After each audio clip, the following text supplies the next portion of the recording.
Alright, so the Corn, Ogre Kingdom's Greenskins Lord Pack trailer is here. Omens of Destruction, apparently. And I've woken up quite a bit later than I intended, but nonetheless, here I am at nearly 3 p.m. to watch it and see if there's anything I want to talk about, which there probably will be. Set the volume a little bit low. Doubt there's going to be any important audio. Though, come to think of it, I should also go ahead and tell YouTube to absolutely put it at 1080p, not 720.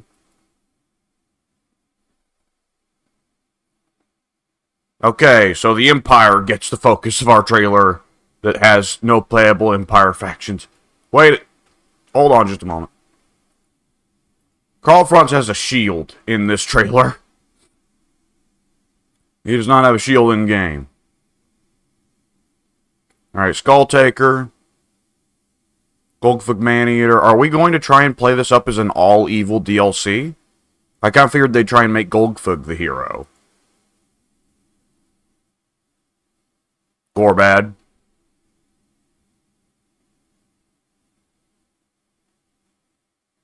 Oh, campaign footage in the DLC trailer. Hold on just a moment. Alright, Gorbad here with... I like the spikes, the skulls on spikes on his back. And he's got... His boar has big, stupid buck teeth that look delightful. That's really good. I assume this is Snag the Grobspit behind him. On a mildly larger than normal, but not really, spider. And right there we've got, of course, we've got the... Okay, so there was a leak early on of what this DLC's content would be. And it's looking pretty accurate, because this is looking like crossbow orc boys. And that's looking like an Ragnarok with a catapult that fires web balls or whatever. That is a bit disappointing because the contents of that DLC looked kind of underwhelming on the greenskin side, but the ogre stuff, I mean, no matter what, I was always interested in the ogre stuff.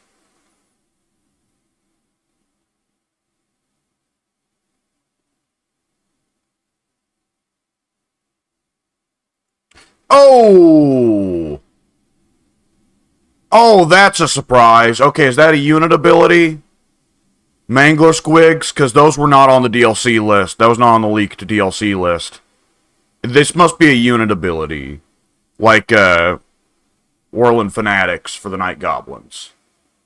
Because otherwise, how do you even handle them mechanically?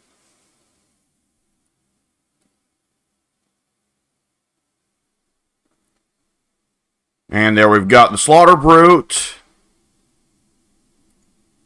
We've got the Wrathmongers, I think. Or Skullbringers, Skull Reapers. Corn's end times units just kind of mix me up. They're just kind of generic corn stuff. So, I mean, I appreciate they are getting into the end time stuff for units. I don't want any of the story stuff from the end times, but the end times units are cool, mostly. But nonetheless, yeah, these look about as silly as I was anticipating. And Corn Gores for a moment there. Hang on. And there is... Oh, what's his name?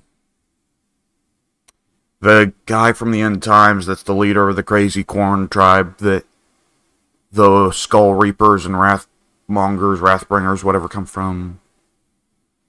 I don't remember. But yeah, there's an end times character, which gives perhaps some hope that Nurgle could down the line get the Glockkin, because the Glockkin would be really cool.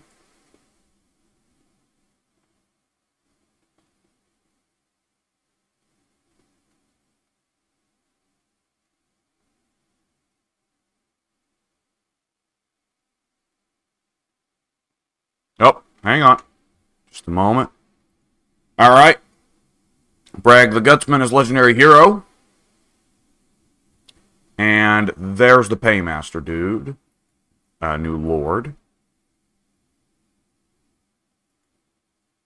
Do we spy any new units here? There's the Yetis. Okay, good. I like them.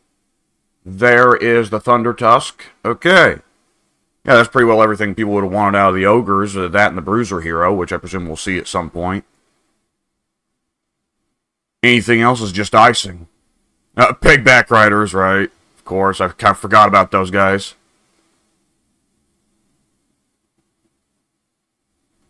Yep, and there we've got the Colossal Squig. Okay. Definitely a lot of tools for a Goblin Squig-based army. Did Skulltaker just kill Albrecht de Bordeleau? I know he's kind of viewed as one of the lamest legendary lords in the game for a reason, because he's not really that interesting. But that's kind of brutal. You just, we'll just kill him in the DLC trailer. This is the kind of trailer that when I look at, I'm thinking, oh, am I going to have to check the Steam page to see the rest of the actual information? Because I'm thinking so. Yeah, in that case, yeah, I will go ahead and pop on over to the Steam page, I suppose, and the Steam page or CA's own blog, whichever one has more information, and that'll be the rest of the video. I'll see you in that part. And here's the rest. The blog, apparently, which I have only done a glance over just to make sure that it has actual content, and apparently it does, so now I'll actually properly read it. So, yeah, the opening crawl, the text we would expect. December 12th, really? That's, let me check the old calendar there. That's a little over 2 weeks away. Actually, that's pretty standard, I guess, for Lord Packs. Usually Lord Packs, it's 2 weeks, and for campaign packs, or whatever they used to call the DLCs, so they add new races, that was usually 4 weeks or a month. But nonetheless, yeah, that feels like just a hop, a skip, and a jump away. So that's definitely exciting. 3 Hell-Raising Legendary Lords, host of new units, gameplay features, objectives, yada yada yada. Okay. So for Skulltaker, let's see. His campaign features the Cloak of Skulls. Must seek out and defeat powerful enemy lords across the heroic pantheon of the Warhammer world. With each skull added to his cloak, powerful new abilities and traits can be earned and upgraded. Hiccups. Can be earned and upgraded. Is it specifically just Legendary Lords? Because... Yeah, I guess that makes sense. I guess that's acceptable. Skulltaker excels at hunting down and dueling enemy lords before cleaving their ranks of troops. Okay, so he's just good at killing things in melee. Typical Khorne stuff. 2 new legendary heroes, Scarbloodwrath and Scylla Onfengrim.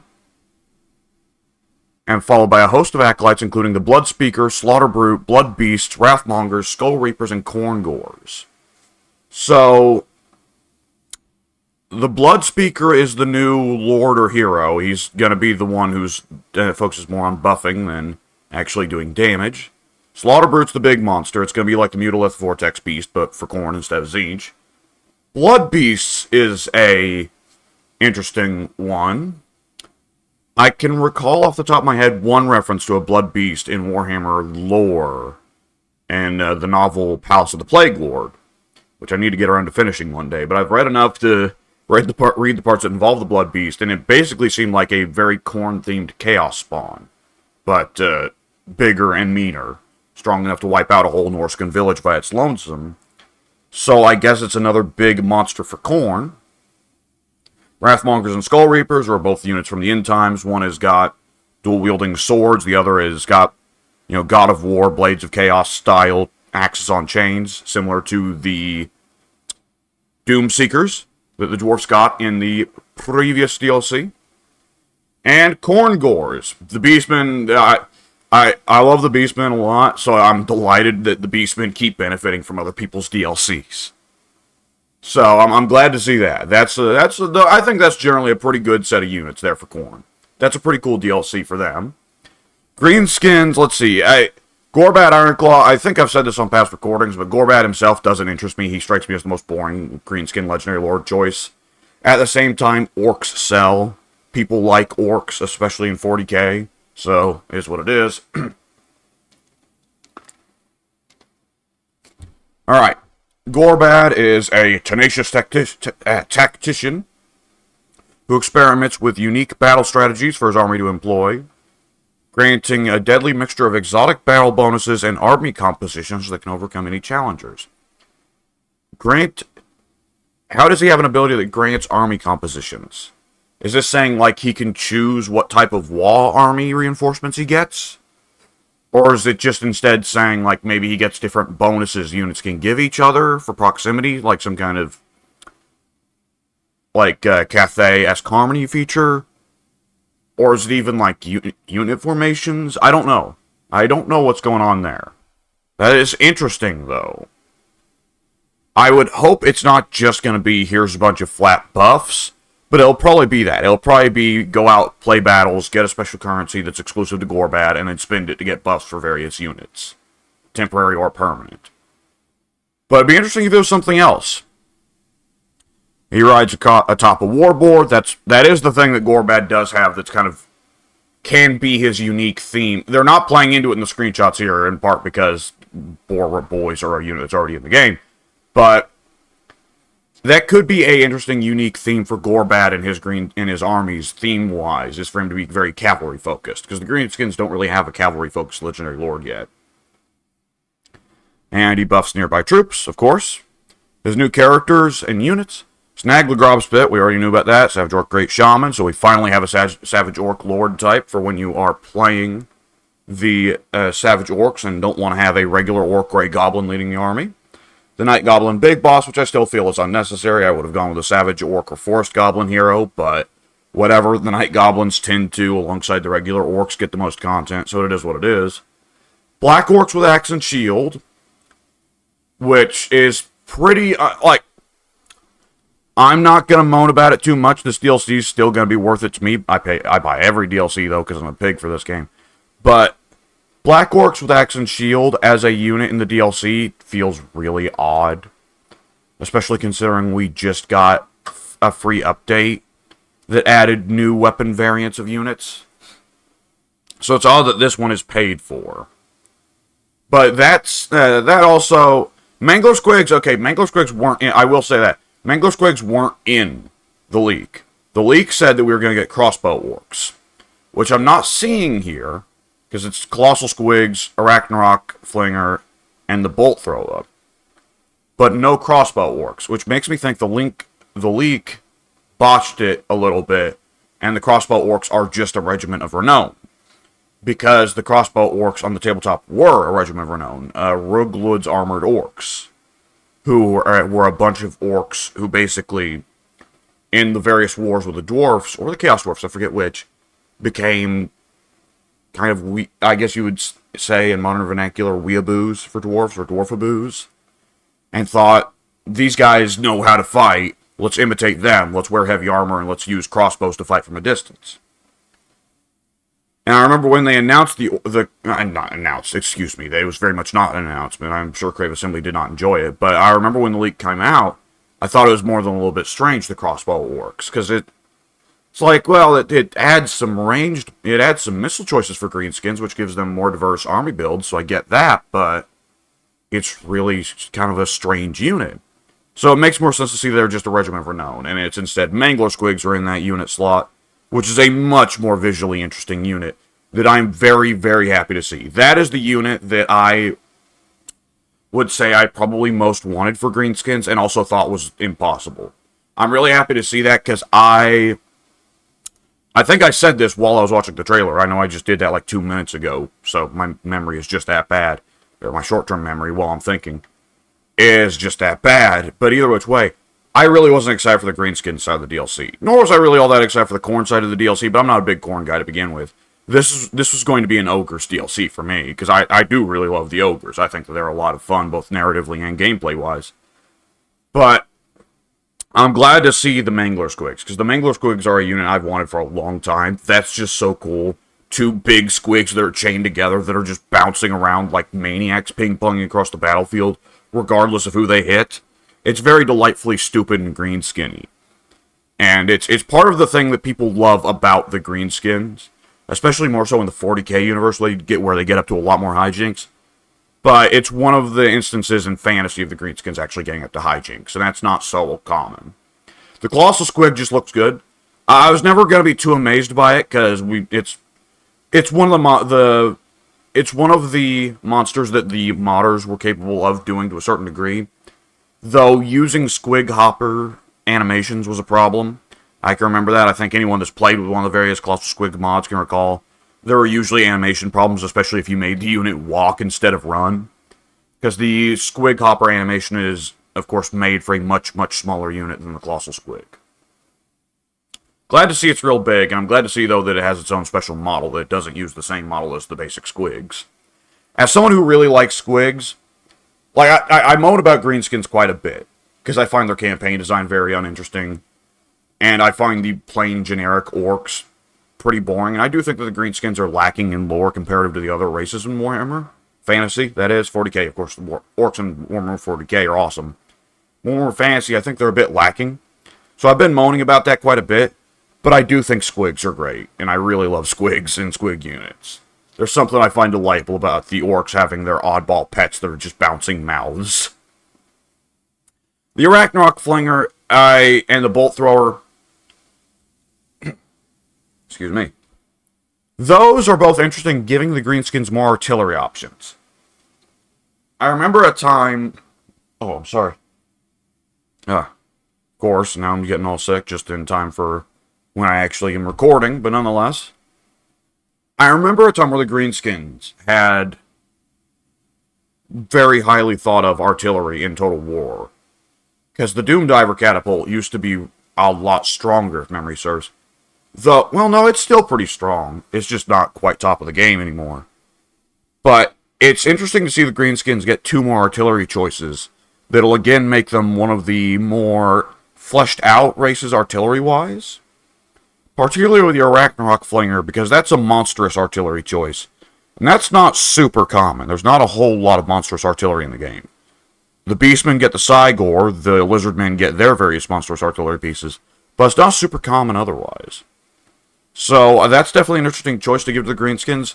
With it being a web flinger, I'm imagining it's going to come with some big debuffs on the missile rather than huge damage. So I'm curious to see how that could play into greenskin builds.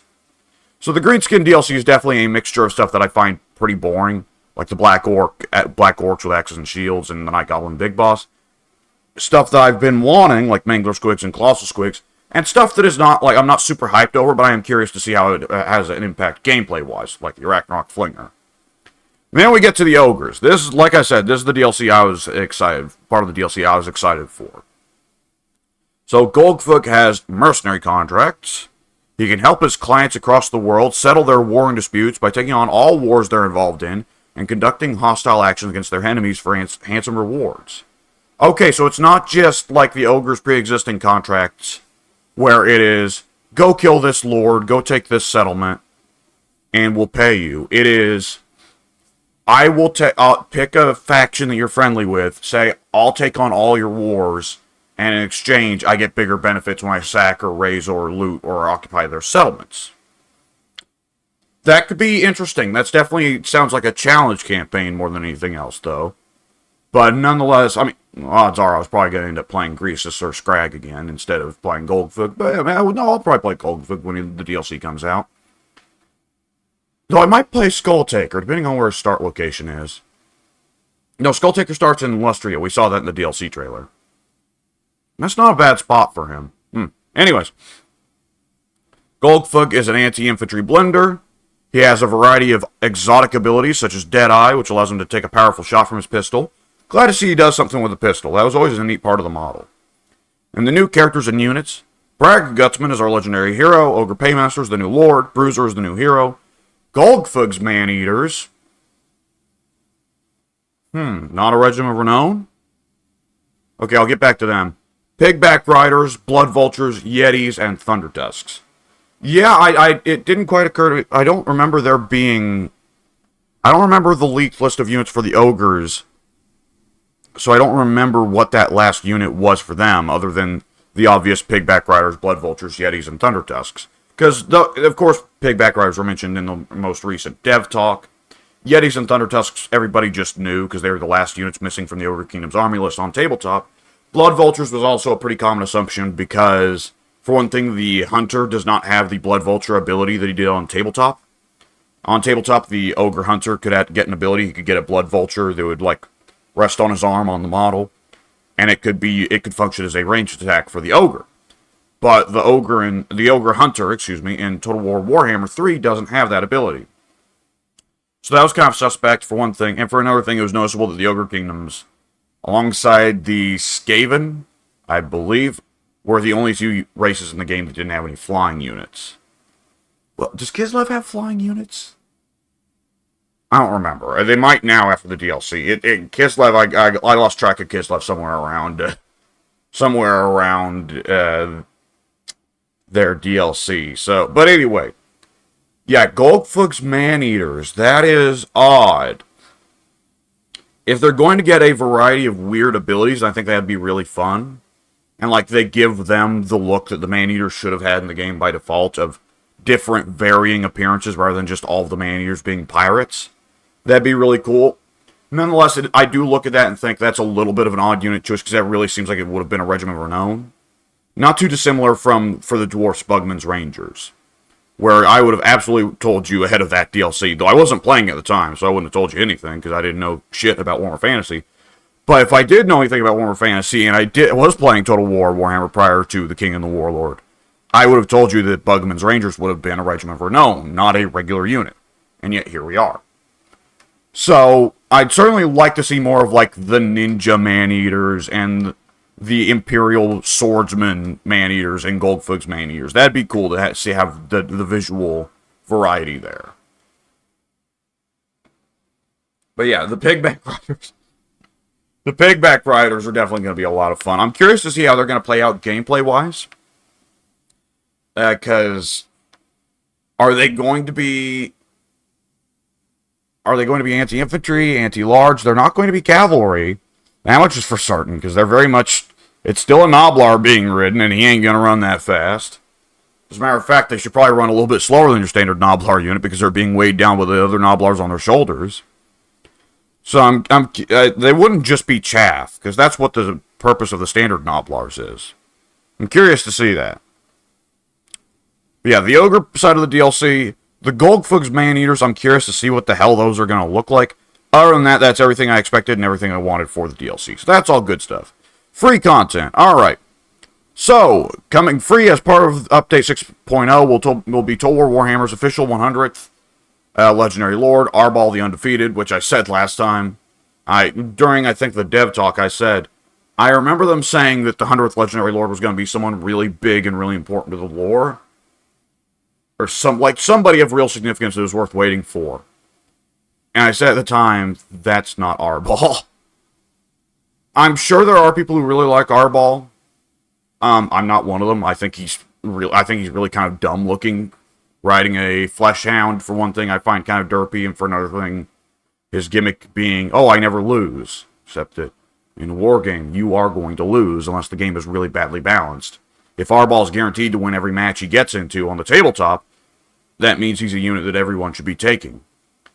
And God knows what happens when Arbal fights another Arbal. Time stops, I suppose, and just the world ceases to be. And in Total War Warhammer, Arbal is not going to stay undefeated. You're going to lose a battle with him. It's just going to happen. So I find him... I understand they're implementing him because he is one of the more noteworthy named Khorne characters in the lore, but I'm not a fan.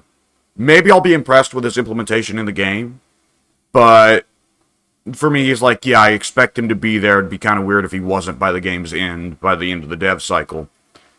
At the same time, I am in no great rush to play Arbal, and I definitely think he's more a little bit derpy. Alongside this, a faction update will arrive for the Ogre Kingdoms, Khorne, and Orcs and Goblins. Why are we calling them Orcs and Goblins now, and not Greenskins? Is Games Workshop saying, okay, it seems like they've suddenly gone from being the Greenskins to the Orcs and Goblins ever since the Old World launched. Is Games Workshop saying, hey, we need brand synergy. They're not the Greenskins. Call them the Orcs and Goblins. We have this tabletop game running again now where they're called Orcs and Goblins, so please call them the Orcs and Goblins? I'm thinking that's probably what happened. Nonetheless, Over the past 6 months, we put out a number of What's Next videos where the dev team provided some tasty morsels of info, blah, blah, blah, blah, blah. I don't want to watch those again. And they're going to reveal more about the DLC in the coming weeks. Yeah, alright, that's about what I expected. Yeah, it definitely sounded like I was bitching a whole lot. To be honest, on some level, this DLC isn't for me, because neither Khorne nor Greenskins are really my factions. Comparatively, my buddy Soon, he loves all three of the races that are getting content in this DLC. So this is a DLC very much so for him. For me, I love the Ogres. I want to like the Greenskins. I've always found Khorne kind of boring. So I was never going to be super hyped for this DLC like I have been for like Thrones of Decay, which I was pretty hyped for, and Shadows of Change, which I was pretty hyped for, controversially. But I am definitely excited for the Ogre side of content. I'm definitely excited to see more of the Warhammer world get fleshed out. And I definitely intend to play all three of these Legendary Lords at some point or another. And I definitely intend to play with all these units at some point or another. And we've not seen the gameplay implications of any of these characters yet. Sorry. Good lord. Khorne in particular, like when we get to the Slaughter Brute, the Blood Beast, the Wrathmongers, the Skull Reapers, the Khorngors, how are they going to be different from the standard Khorne formula? Because a lot of the Khorne formula is, I have melee units that move reasonably fast and they hit really hard, and that's my entire army list. Bar a few oddball units like the Skull Cannon. So I am definitely very curious to see, like, are these units going to mix it up a bit more and give Khorne more alternative tools? Or is Khorne going to continue to have a roster that's more or less just all beat sticks and you're more or less making aesthetic choices? So either which way, there you go. That's the extent of what I've got to say about all this, I suppose. And maybe I'll have more to talk about in the coming weeks. Maybe not. Maybe the DLC will have a fairly uneventful build-up and then the launch. Either way, I will see you guys later.